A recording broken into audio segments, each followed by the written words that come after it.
సోమాజిగూడలో SC ఉపకులాల పోరాట సమితి ఆధ్వర్యంలో రౌండ్ టేబుల్ సమావేశం నిర్వహించారు. ఎస్సీలకు క్యాస్ట్ సర్టిఫికెట్లు ఆర్టీఓ కాకుండా తహసీల్దార్ జారీ చేయాలన్నారు నేతలు. ఎస్సీ ఉపకులు ఉనికి కోల్పోయే ప్రమాదం ఉందని ఆవేదన వ్యక్తం చేశారు. రాష్ట్ర వ్యాప్తంగా ఉన్నటువంటి మా 57 కులాలు, ముఖ్యంగా మా మోచలు కావచ్చు, చిందులు కావచ్చు, డక్కలోలు కావచ్చు, మాస్టీన్, మోచి, మా సమగర, మా మాంగు, మహారు, నేతకాని, ఇలా చాలా కులాలన్నీ కూడా ఆ కుల వృత్తులు ఇలా కోల్పోతూ ఆ కుల ఉనికిని కూడా కోల్పోయేటువంటి పరిస్థితి ఉన్నది.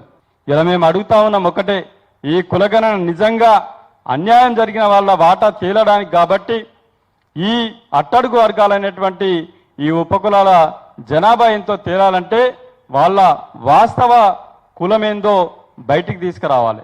ఉపకులాల కార్పొరేషన్ ఏర్పాటు చేస్తామని హామీ ఇచ్చారో దాని ప్రకారంగా వెంటనే కార్పొరేషన్ ఏర్పాటు చేసి నిధులు కేటాయించాలని చెప్పేసి కూడా ఈ సందర్భంగా మరి ప్రభుత్వాన్ని కోరుతూ, ఇలా ప్రభుత్వానికి మేము అండగానే ఉంటాం.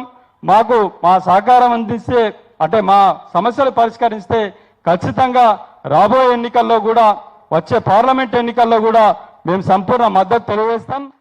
మాల, మాదిగ, ఉపకులాల 3 కార్పొరేషన్లను ఏర్పాటు చేసినటువంటి అవకాశం మనకు ఉన్నది. ఇప్పుడు ఆ డిక్లరేషన్ ద్వారా మనకు 3 కార్పొరేషన్లు అవుతాయి.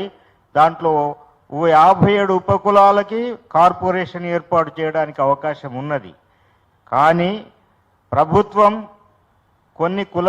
కొంతమంది కుల పెద్దలు, వివిధ కులాలలో ఉన్నటువంటి వాళ్ళు ఈ 57 కులాల యొక్క ఐక్యతను నిర్వీర్యం చేయడం కోసం వాళ్ళు ప్రయత్నం చేస్తున్నారు.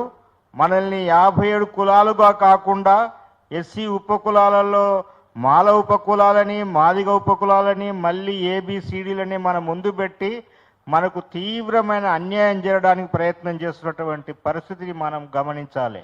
మనకు అత్యధికంగా నష్టపోయినటువంటి దాన్ని మనం నివారించుకొని మళ్ళీ రేపు రాబోయే తరాలకి మనం సరి అయిన ఫలితాలను అందించిన వాళ్ళం అవుతాం.